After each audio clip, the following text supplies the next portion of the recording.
Okay, so Alanis Morissette now is coming out with her photo of unschooling her kids. What did you think about that photo? You know, it's kind of controversial. When I first saw it, the whole concept of unschooling is that you allow the child to dictate what they feel like learning. And if I was a kid, I mean, it depends how old the kids are. If they're 3 years old and they want to paint and draw instead of making clay, okay, what do you care?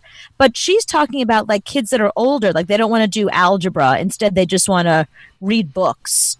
Mm-hmm. So I don't. It's controversial because there are some people that say that is a better way to learn because you let the child dictate the things that they're interested in. You don't let them not watch. It's not like I want to watch television instead, but it's like you let them read books they're interested in as opposed to forcing them to read a book about Abraham Lincoln, let's say. But I think the problem is if this was the way she schooled her kids on a regular basis, they'd be really stupid because there'd be so many things they wouldn't know. They'd go out into the world and you'd be like, oh, you know, George Washington, blah, blah, blah.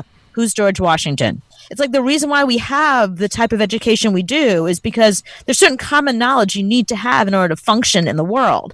I get, you know, kids that don't want to learn calculus. That's fine. But, you know, you can't not teach kids the basics. Well, I love that you got all of that from that photo and the article. What I got was, holy cow, does Alanis Morissette have big boobies? And then I noticed that her husband isn't very attractive, and I probably could have hit that back in the 90s.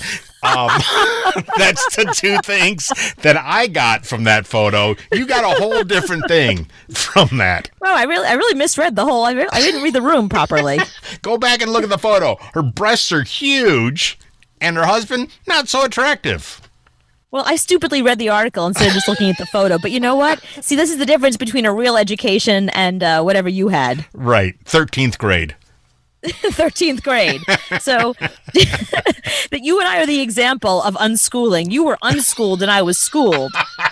So do you want your kid to always notice boobs and whether the person's significant other is attractive enough for them? Is that important to you? That's sort of street smart. So I think maybe that is the better way. I think that was a good observation for me. I didn't know her boobs were that big. Ladies and gentlemen, the product of unschooling right there.